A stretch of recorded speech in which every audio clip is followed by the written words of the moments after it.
Hi, I'm Betty, and I'm an employment facilitator here at Osborne Village Resource Center. My job is basically to take people and shake them until all their fabulous falls out, glue it back together into a big ball of awesome, and give it back to them. The idea of writing a resume can be a little bit intimidating, so I'm going to give you some pointers to help make it easier. When you break it all down, there are three basic types of resumes: strict chronological, skills-based, and functional.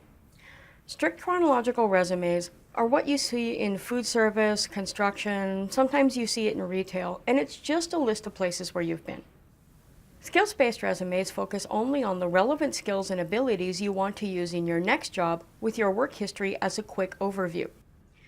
Functional resumes, and this includes CVs, try to include both, and you end up with the worst of both worlds, as they're very repetitive and can be kind of confusing to the reader. Functional resumes are not effective for most job seekers, especially those who are looking to make a change where their most recent experience might not seem relevant.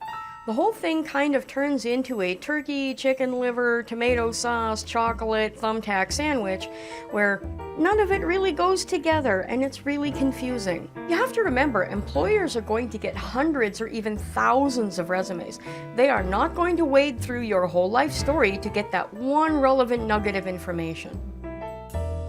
Your resume is a point-form summary of your professional history for the last 10 to 15 years, and at the least it should include the following: skills and accomplishments that you're particularly proud of that are relevant for the job that you're going after, your work history for the last 10 to 15 years, your educational experience for the last 10 to 15 years, any professional development you may have undertaken during that time, and last but not least, any volunteer experience that you think is relevant to the kind of work that you're going after. Now, keep in mind that telling the truth does not mean you have to tell them everything. It's important to know what to leave out too.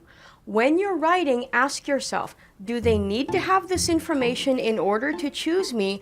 And frankly, do they need to know that I have hairy toes and I snore on the first date? Now, if you find yourself answering interview questions on the resume, that's too much detail for this stage of the process. Hard numbers are good, but stories are overwhelming. Information that discloses your age can be a problem and should be left out. If you graduated from high school more than 15 years ago, just leave the year off. It's okay. Once you think you've got a good resume, ask a friend, relative, or employment facilitator to have a look at it. Getting an outside opinion can be helpful in a few ways.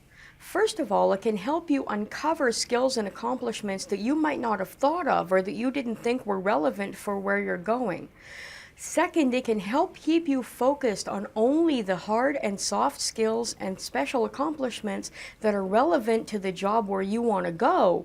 After all, just because you've done it in the past doesn't necessarily mean that you ever want to do it again. Thirdly, it's to celebrate the amazing things that you've accomplished so far in your career.